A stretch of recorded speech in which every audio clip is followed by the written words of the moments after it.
January 1945. The world held its breath in anticipation.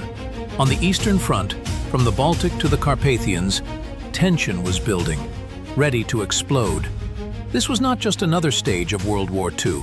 It was a pivotal moment when the fate of Nazi Germany hung by a thread. Soviet troops stood on the Vistula, poised for a thrust that would change the map of Europe. The Vistula-Oder Offensive, not just a series of battles, but a grand strategic design, executed with unprecedented audacity and speed. In 23 days, the Red Army advanced 500 kilometers, broke through the most powerful defenses, and reached the Oder, the last line before Berlin. This was a forced march, almost unparalleled in the history of warfare. Studying this operation is not just a tribute to the heroes, but also an invaluable lesson for modern military science on how to plan and conduct large-scale offensive actions when every day counts. So, by the end of 1944, the Eastern Front was a gigantic chessboard where each piece held colossal significance. On one side, the Red Army, hardened in battles, with the experience of Stalingrad, Kursk, Bagration. Its morale was high. Victory was almost physically palpable. Berlin seemed a tangible goal. The Soviet command, led by the Stavka of the Supreme High Command, held the strategic initiative and was fully determined to bring the war to a victorious end. Political goals were clear: the defeat of Nazi Germany, the liberation of occupied territories, and the establishment of a new world order where the Soviet Union would play the leading role. Offensive operations followed one after another, giving the enemy no respite, exhausting them and depriving them of the opportunity to regroup. But one should not think that this was an easy stroll. The enemy was still strong and dangerous. The Wehrmacht, though it had suffered colossal losses, still remained a formidable force. Its soldiers, often fanatically devoted to the ideas of Nazism, fought with desperate tenacity, especially on their own soil. The defensive lines built by the Germans were deeply echeloned and thoroughly prepared. The front line, stretching for thousands of kilometers, from the Baltic Sea to the Carpathian Mountains, was dotted with powerful fortifications, minefields, and anti-tank ditches. The German command, despite the catastrophic situation, still hoped to turn the tide of the war, using their last reserves and new types of weaponry.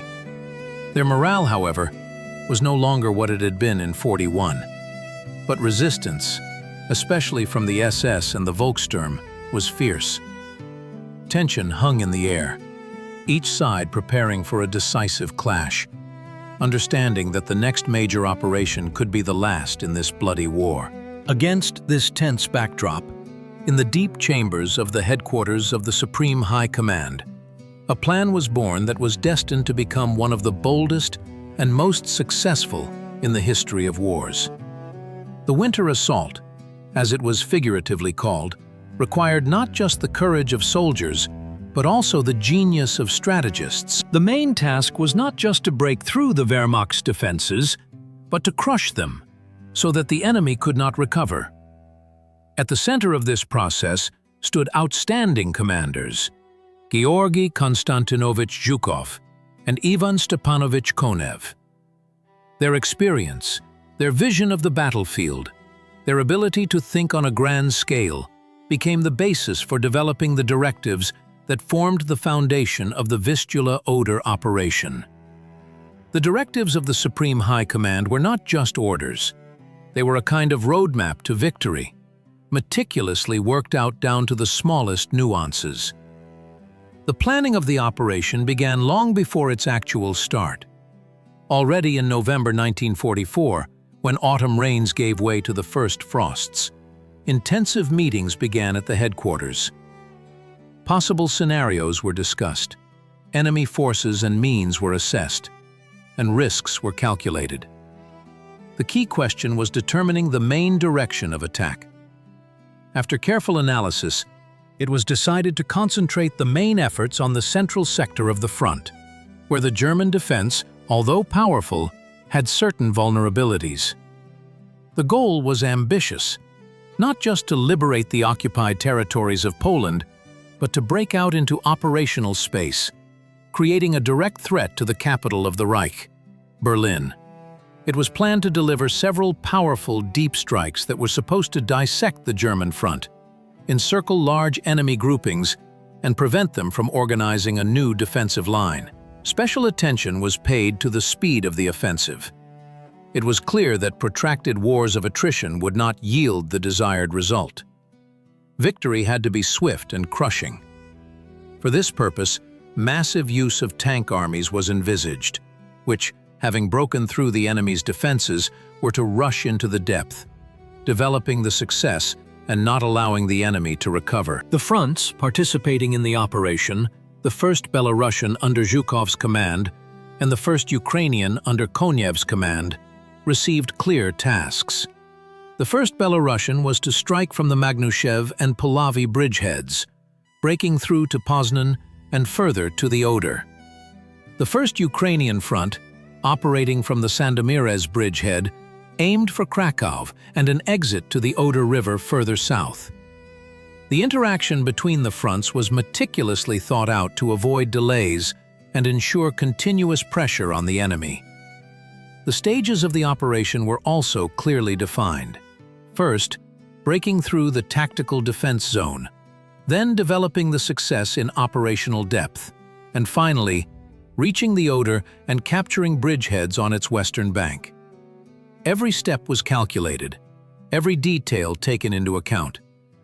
This was not just military planning, it was the anticipation of a grand chess game, where the fate of entire nations and the outcome of the war were at stake. Now, let's peek behind the curtain of this grandiose production and look at those who took the stage. The balance of power is not just numbers. It's the foundation upon which any military strategy is built. And in the Vistula-Oder Offensive, the Red Army had not just superiority, but an overwhelming advantage, which became one of the key factors of success. At the beginning of the offensive, Soviet troops numbered over 2,200,000 personnel. They had at their disposal more than 7,000 tanks and self-propelled artillery mounts, almost 47,000 cannons and mortars, and about 5,000 aircraft. This was a colossal power, gathered into a single fist. On the other hand, German forces, though exhausted by years of war, still posed a serious threat. Army Group A and part of Army Group Center numbered about 560,000 personnel. They had at their disposal about 1,200 tanks and assault guns, about 5,000 cannons and mortars, and only 600 aircraft. Do you feel the difference? In terms of personnel, almost 4 times. In tanks, 6 times. In artillery, almost 10 times, if counting heavy calibers. In aviation, more than 8 times. This was not just quantitative superiority, it was qualitative dominance, which allowed the Soviet command to dictate the terms of battle. But it wasn't just about overall numbers. The main secret lay in the strategic distribution of these forces. The Soviet command masterfully used the principle of massing forces on the directions of main attacks. On breakthrough sectors, which constituted only a small part of the front, the Red Army created such a density of troops and equipment that it left the enemy no chance. For example, in some breakthrough sectors, the artillery density reached 250 barrels per kilometer of front. Imagine that wall of fire crashing down on German positions. This was not just shelling, it was literally grinding down the enemy's defenses.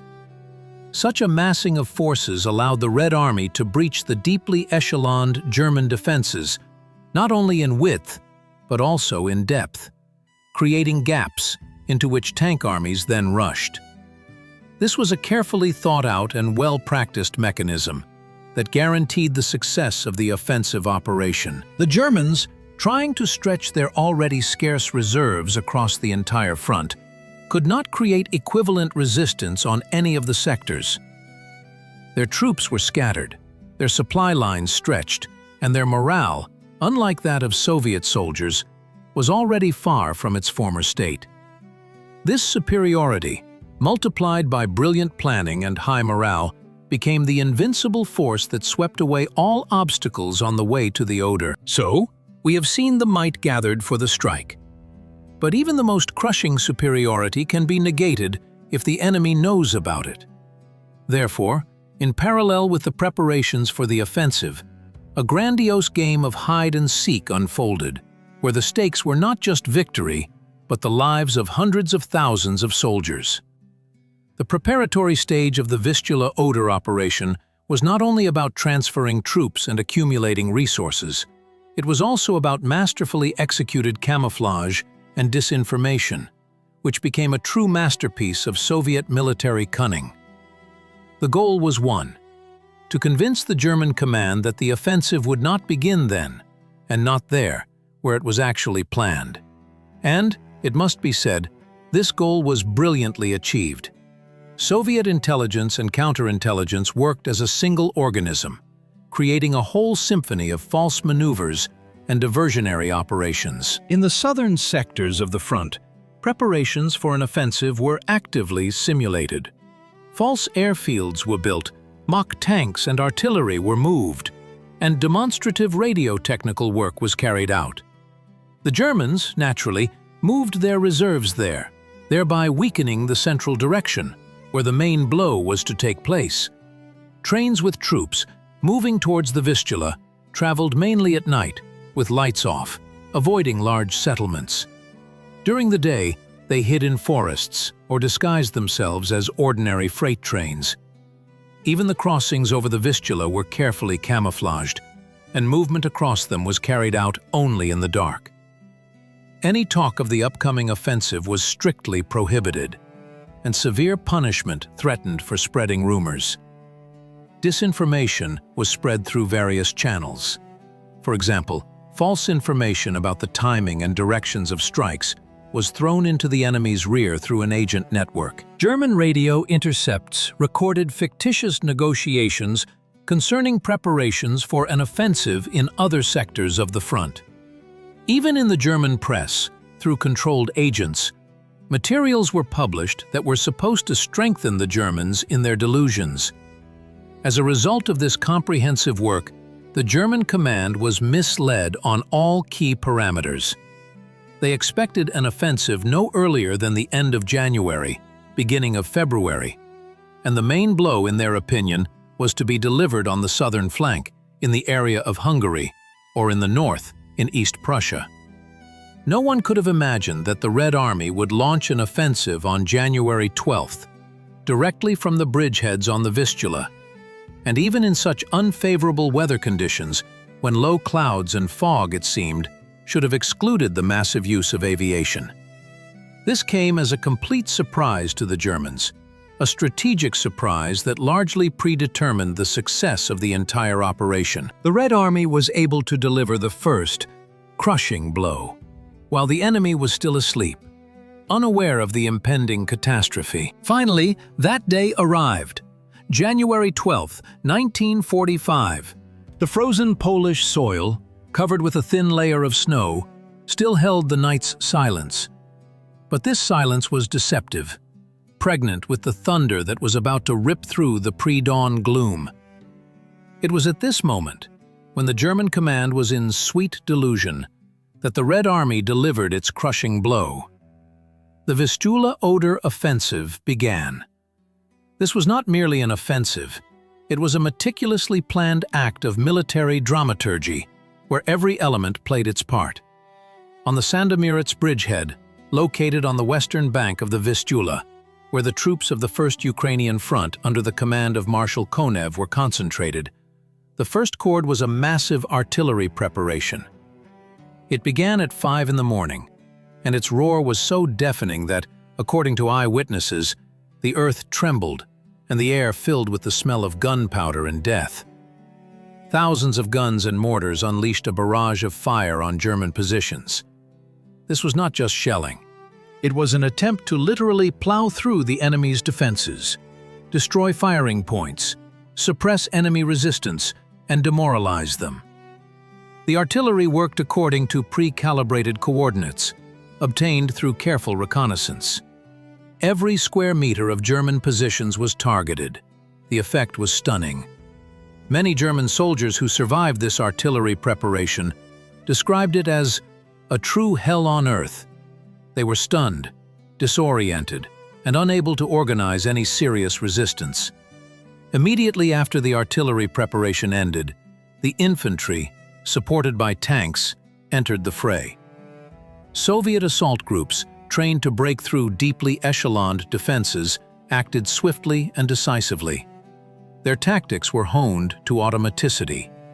They infiltrated gaps created by artillery, bypassed strongholds, suppressed pockets of resistance, and aimed to advance as quickly as possible deep into enemy positions. Engineers' sapper units played an important role, clearing passages through minefields and paving the way for advancing troops. The Germans, despite fierce resistance, could not contain this onslaught. Their first line of defense was breached within a few hours, and by the end of the first day of the operation, Soviet troops had advanced up to 20 kilometers deep. This was an incredible pace, especially considering the strength of the German fortifications. In the areas of the Magnushev and Puławy bridgeheads, where the troops of the First Belarusian Front under the command of Marshal Zhukov were operating, the offensive began on January 13th. Here the tactics were similar, but with some nuances. Zhukov, known for his desire to mass forces and create an colossal superiority in breakthrough sectors, applied an even denser artillery preparation here. In some sectors, the artillery density reached 250 barrels per kilometer of front. This was a true wall of fire that literally swept away everything in its path. The then new Katyusha rocket launchers also came into play, whose salvo had not only a destructive, but also a powerful psychological effect on the enemy. The breakthrough of the German defenses in these sectors was no less swift. Soviet troops, using the tactic of echeloning combat formations, introduced fresh forces into battle as the offensive developed, giving the enemy no respite.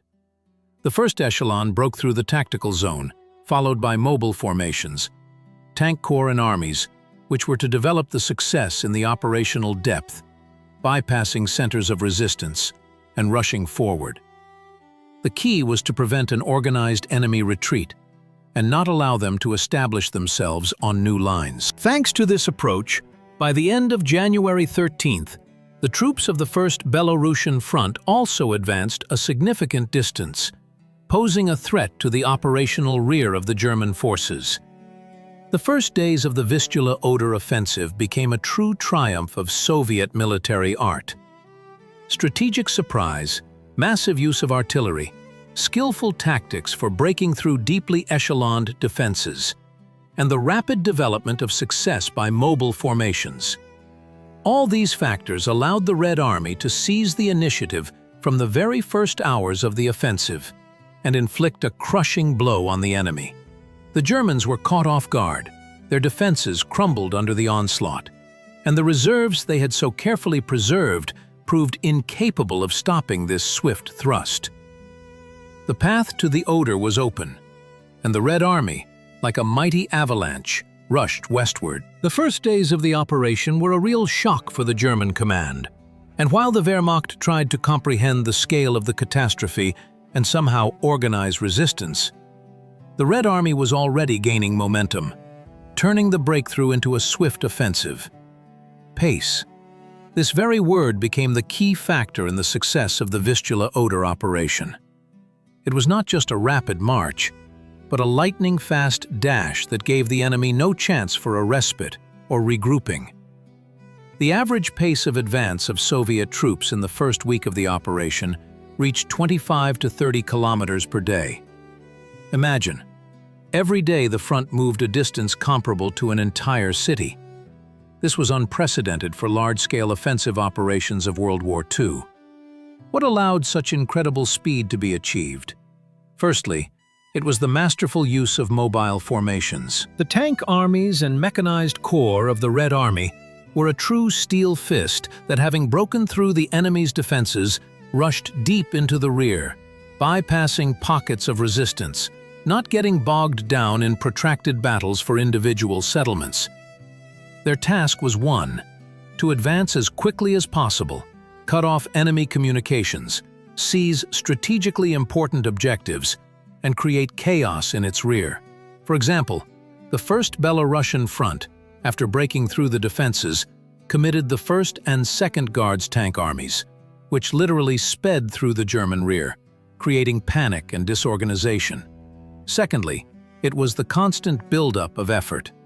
The Soviet command did not allow the enemy to recover. Every time the Germans tried to organize a new line of defense, they were immediately attacked by fresh forces. New echelons of troops were introduced into battle, maintaining a high tempo of the offensive and preventing the enemy from consolidating their positions. This was achieved through carefully thought-out echeloning of combat formations and competent logistics, which, despite all difficulties, supplied the troops with everything necessary. Thirdly, it was the suppression of the enemy by fire and air. Artillery, which played a decisive role in the breakthrough, continued to support the offensive, suppressing enemy firing points and clearing the way for tanks and infantry. Aviation, despite unfavorable weather conditions, actively operated, striking retreating enemy columns, destroying its reserves, and disrupting communications. Air superiority was one of the key factors ensuring the high tempo of the offensive. Fourthly, it was flexibility in troop command. The Soviet command promptly reacted to changes in the situation, transferring forces and means to the most important sectors of the front. Front commanders, Marshals Zhukov and Konev, had broad powers and could make independent decisions, which significantly accelerated the process of troop command in a rapidly changing situation. As a result, by the end of the first week of the operation, Soviet troops had advanced up to 160 kilometers deep, liberating vast territories and posing a threat to important industrial centers of Poland. German defenses were completely disorganized, and its troops suffered colossal losses. This was a true blitzkrieg, but now executed by the Red Army, which demonstrated to the whole world the power and mastery of Soviet military art. The swift offensive not only ensured operational success, but also had immense psychological significance, demoralizing the enemy and strengthening the morale of Soviet soldiers, who felt that victory was near. This was a dash that brought the Red Army closer to its ultimate goal, Berlin. Against the backdrop of this rapid forced march, another, no less important drama unfolded on Polish soil: the liberation of major cities. These were not just strategic hubs, but symbols of national pride, places where every building enshrined centuries of history. And the Red Army, advancing, instructed not only the military, but also the immense political significance of each liberated city. First on the list was Warsaw, the capital of Poland, destroyed, tormented, deserted after the Warsaw Uprising, awaited its liberation. On January 15, 1945, troops of the First Belarusian Front entered the city. This was not merely a military event, it was an act of profound symbolism. Warsaw was liberated at the cost of immense effort, and its liberation became a powerful signal to the whole world. At the same time, the political aspect was extremely important. The liberation of Warsaw by Soviet troops, though an act of military necessity, elicited a mixed reaction. The Polish government in exile, based in London, saw this as the establishment of Soviet influence, while the newly created Provisional Government of the Polish Republic, supported by the USSR, perceived it as a natural stage in the restoration of statehood. This was the first warning bell in the complex Soviet-Polish relations that were just beginning to form. On January 16th, the Red Army liberated Częstochowa, a city that is Poland's spiritual center, a place of pilgrimage.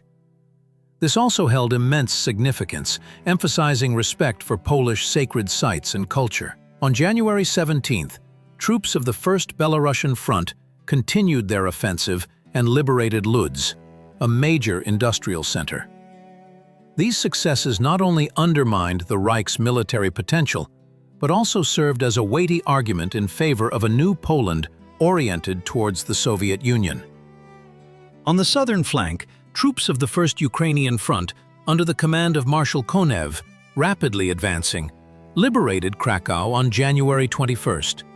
This was an outstanding achievement. Krakow, one of Europe's most beautiful cities, miraculously escaped the total destruction that befell Warsaw. The Germans planned to blow up the historic center, but thanks to the swift and audacious maneuver of Soviet troops, as well as the active work of Polish underground fighters, the ancient city was saved. This became one of the brightest examples of cooperation between the Red Army and Polish armed formations. Home Army troops, despite their political disagreements with the Soviet command, actively participated in the battles for Krakow, providing valuable intelligence and assisting in the fight against retreating German units. The reaction of the Polish population was, of course, complex and multifaceted. On the one hand, there was enormous relief and joy at liberation from Nazi occupation, from the horrors of genocide and total annihilation. People greeted Soviet troops as liberators, offering flowers and expressing gratitude. On the other hand, many Poles, especially those who remembered the events of 1939, looked to the future with apprehension, understanding that liberation from one occupier might mean the strengthening of another's influence. Nevertheless, the military victory was undeniable. The liberation of these cities became not only a military triumph, but also a powerful political statement, the beginning of a new chapter in Polish history and in relations between the two peoples, a chapter that would be written by complex and at times dramatic events. While the Red Army, like molten lava, swept away everything in its path, the German command was in a state of shock. Their meticulously constructed defenses crumbled, and the pace of the Soviet offensive exceeded all conceivable and inconceivable predictions. The Army High Command, OKH, found itself in an extremely difficult position, trying to somehow stabilize the front. Their actions were a combination of desperate attempts to halt the thrust and, simultaneously, a strategy of retreat that resembled a disorganized flight. The first and most obvious countermeasure was the transfer of reserves. But where to get them from? The Eastern Front was already exhausted by years of war, and the Western Allies were preparing for a decisive offensive. Nevertheless, Hitler ordered divisions to be transferred from Courland, from Norway, even from Italy. These were the last crumbs, which instead of forming a powerful fist, were dispersed along the vast front, entering battle piecemeal and unable to organize effective defenses. The most striking example was the attempt to create defensive lines on the rivers, Warta, Netze, and then on the Oder. German engineers, using the labor of prisoners of war and the local population, tried to erect new lines of defense in record time. However, the rapid advance of Soviet troops did not allow them to finish the work. The Red Army simply bypassed these unfinished fortifications or broke through them on the move, preventing the enemy from consolidating. The Germans also launched counterattacks, trying to halt the Soviet offensive.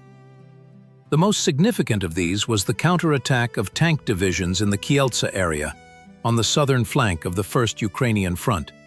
Here, using their last combat-ready units, the Germans tried to cut off the breakthrough Soviet tank armies. However, this counterattack was poorly coordinated.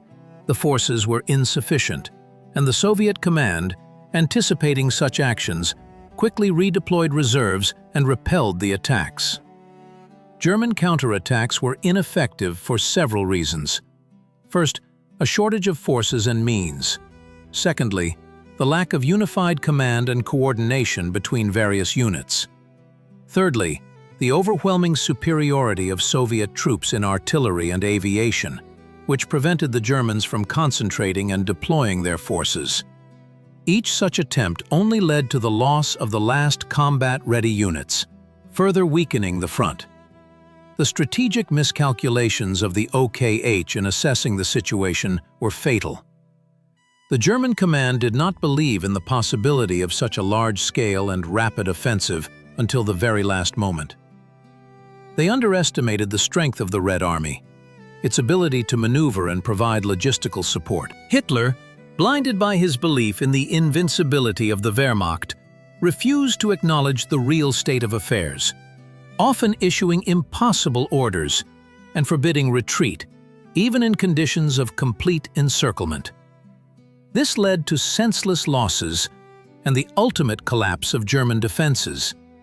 The Vistula-Oder operation became a catastrophe for the Wehrmacht, from which it could not recover. The Red Army's swift thrust to the Oder, covering 500 kilometers in 23 days, was unprecedented. But behind every kilometer of this triumph lay a titanic effort, invisible to the eye, yet vital for maintaining the pace of the offensive. We are talking about the rear, about logistics, about supply, about that complex system that provided the advancing troops with everything they needed, from shells and fuel to provisions and medicines. This was a true battle in the rear, where everyday tasks that sometimes seemed impossible had to be solved. After all, the faster the troops advanced, the further they moved away from their supply bases. Stretched communications, destroyed roads and bridges, constant threats from the retreating enemy. All this created colossal difficulties. But the Soviet command, understanding that without effective rear support the offensive would falter, took unprecedented measures.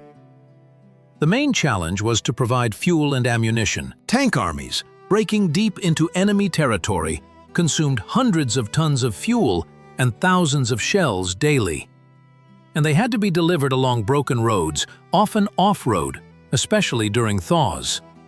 The first and most reliable arm of supply was the railway troops. They worked at an incredible pace, restoring destroyed tracks, bridges, and stations. Following the advancing troops, literally on their heels, moved repair and restoration brigades, which re-gauged the tracks from European to Russian gauge so that Soviet echelons could move. This allowed heavy cargo to be delivered quickly over significant distances. Road transport, of course, played a key role in the final stage of delivery, from railway stations to advanced units. Thousands of trucks, often moving without sleep or rest, transported everything necessary. Special automobile battalions and columns were formed, working at their limit. Aviation, despite unfavorable weather conditions, was also used to deliver the most urgent and valuable cargo, especially for encircled or cut-off units. These included not only ammunition and fuel, but also medicines and provisions. In particularly difficult cases, for example, when forcing large rivers, special floating craft and pontoon crossings were used, which were erected in the shortest possible time.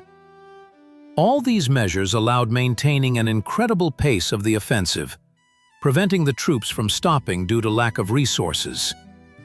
This was a true feat of the rear service personnel, who, with their selfless labor, ensured the success of the entire operation. After all, without their efforts, without this invisible but vital work, the dash to Berlin would have been impossible. The swift dash to the Oder, the unprecedented pace of the offensive, the unparalleled concentration of forces, all of this would have been impossible without a finely tuned, clockwork mechanism of inter-branch interaction.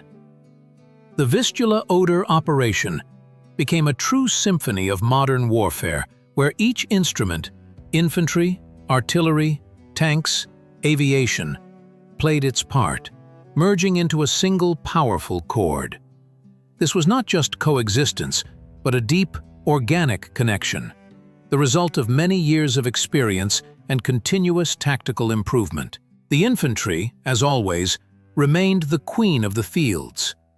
It was they who, step by step, cleared the territory, consolidated positions on captured lines, and suppressed pockets of resistance.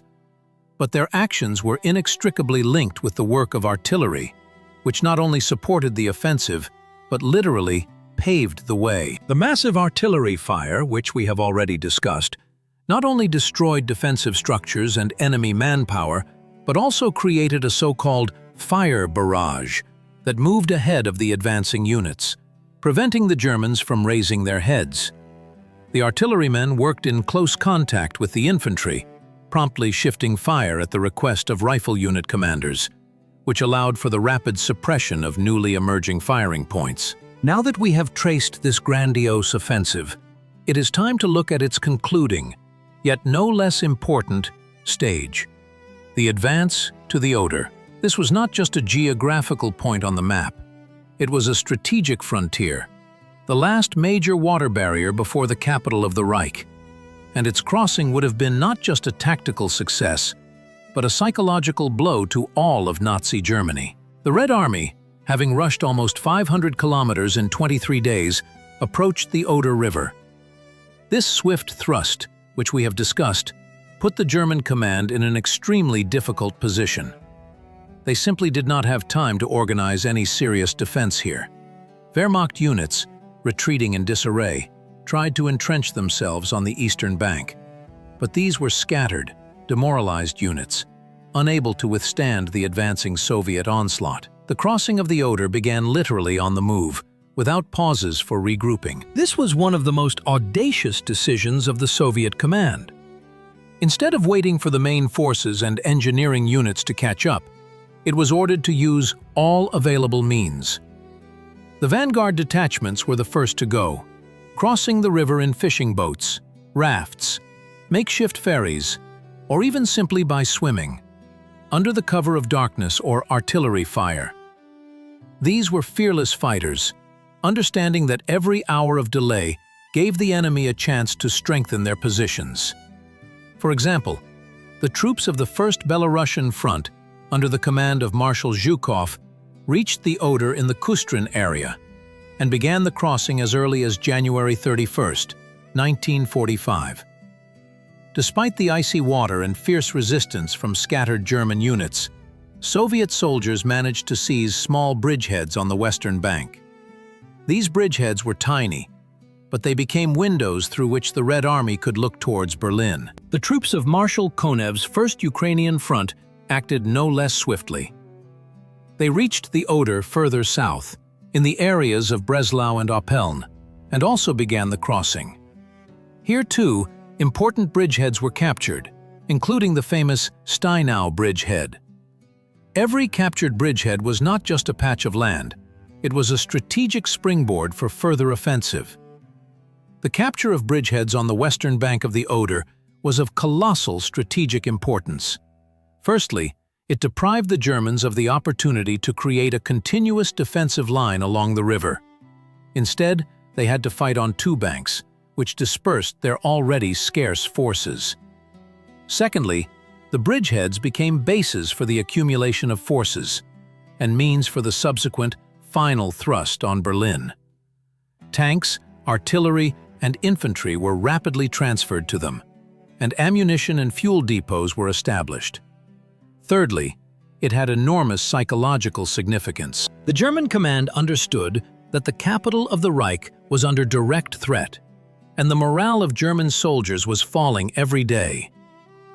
Within a few days, despite enemy counterattacks and heavy fighting, Soviet troops managed to expand and strengthen the captured bridgeheads. Engineering units worked day and night, building pontoon bridges and ferry crossings to ensure the uninterrupted delivery of troops and equipment. These bridgeheads, such as Kustrin, Frankfurt, and Steinau, became key points on the map from which the Red Army was preparing to deliver its last, decisive blow. The Vistula-Oder operation, which culminated in the advance to the Oder and the creation of these bridgeheads, brilliantly accomplished its main task. It paved the way to Berlin, putting Nazi Germany on the brink of final defeat. This was not just a victory, it was a triumph of Soviet military art, heroism, and selflessness. And now, with the path to the capital of the Reich open, only the last step remained to be taken. So, the Vistula-Oder operation, this grandiose dash to Berlin has concluded. And now, having stepped back from the fervor of battle, we can offer a comprehensive assessment, examining the military-political consequences that fundamentally altered the course of World War II. This was not merely a victory, but a resounding triumph of Soviet military art, holding immense significance for the entire post-war world order. Let us begin with the most painful aspect: the losses. The Red Army, despite the swiftness and success of the operation, sustained significant casualties. Over 23 days of fighting, irrecoverable losses amounted to approximately 43,000 personnel, while sanitary losses exceeded 150,000. This was the price paid for every kilometer of advance, for every liberated patch of land. And these figures, though seemingly immense, were considerably lower than the losses the army might have incurred in prolonged positional warfare. As for the Wehrmacht, the Vistula-Oder operation proved to be a genuine catastrophe. Precise data on German losses remain a subject of debate, but by the most conservative estimates, they ranged from 150 to 200,000 killed, wounded, and captured. 35 divisions were completely destroyed or routed, and another 25 lost 50 to 70% of their personnel and equipment.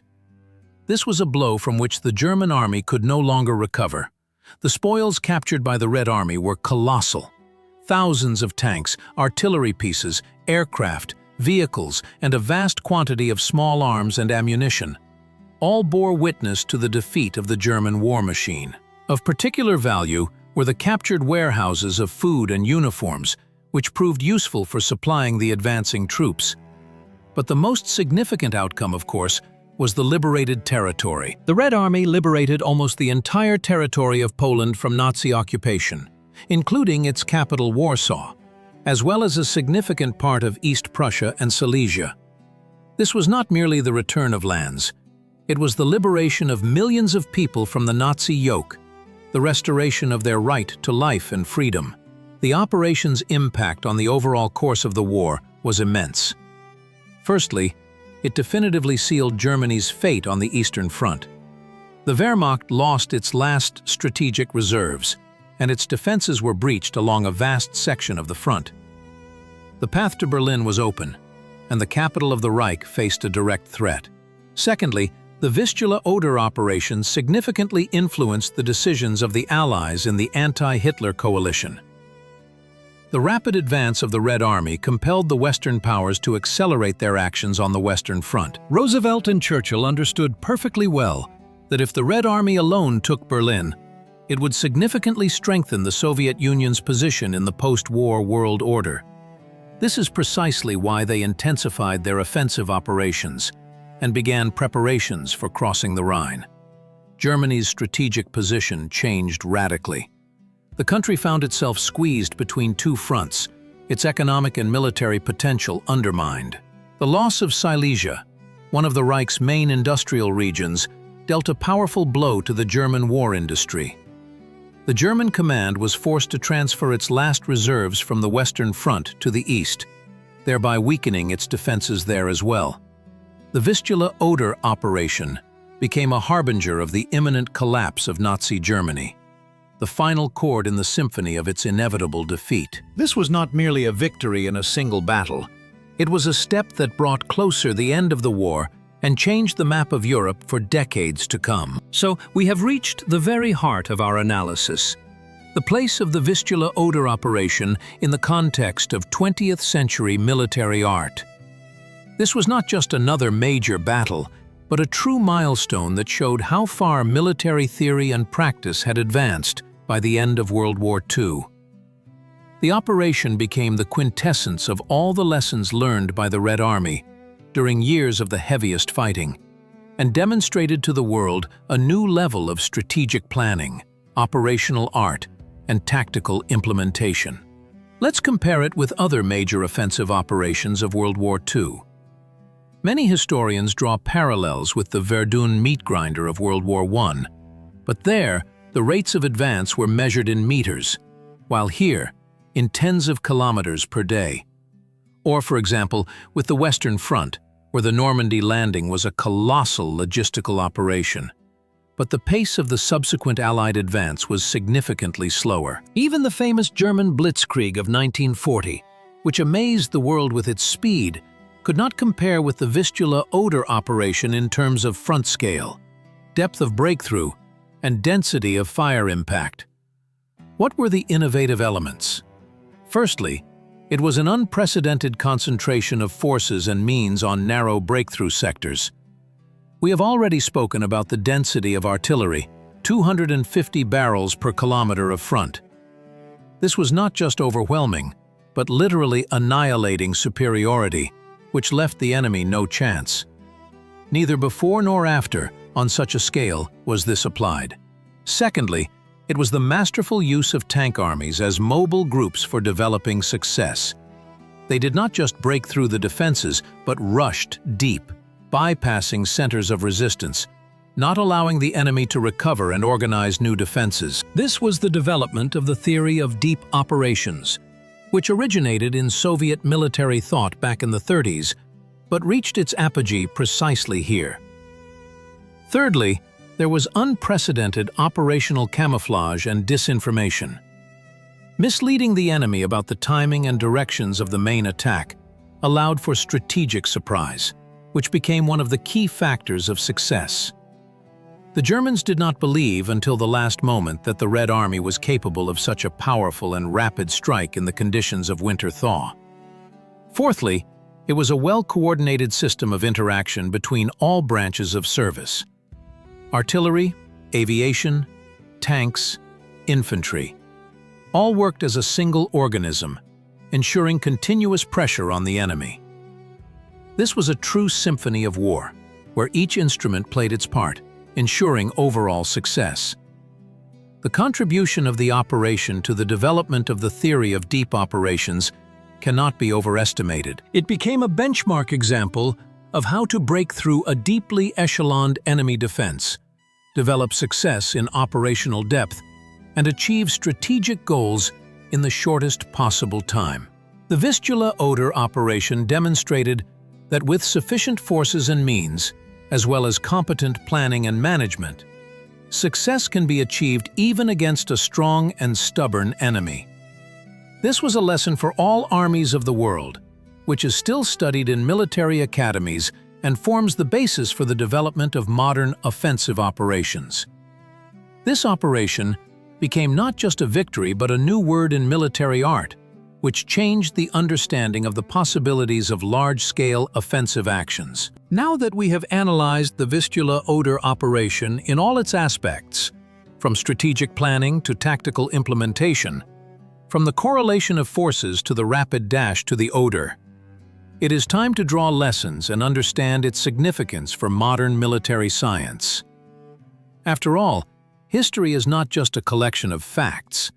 It is a treasure trove of experience that allows us to better understand the present and prepare for the future. The Vistula-Oder operation is not a frozen monument of the past, but a living textbook whose relevant lessons remain in demand today, especially in the context of military planning and the conduct of highly maneuverable operations. One of the key lessons is the importance of strategic surprise. Masterfully executed camouflage and disinformation allowed the Red Army to deliver the first crushing blow when the enemy was caught off guard. In modern warfare, where information warfare plays a colossal role, this principle retains its relevance. The ability to mislead the enemy regarding one's true intentions is an invaluable asset. The second lesson is the significance of the massive application of forces and means in the direction of the main thrust. The concentration of artillery, tanks, infantry, and aviation on narrow breakthrough sectors ensured overwhelming superiority, which broke even deeply echeloned defenses. This principle, known as, quote, is the cornerstone of any successful offensive operation. Modern armies, possessing high-precision weapons, can achieve such superiority not only through quantity, but also through the quality and accuracy of engagement.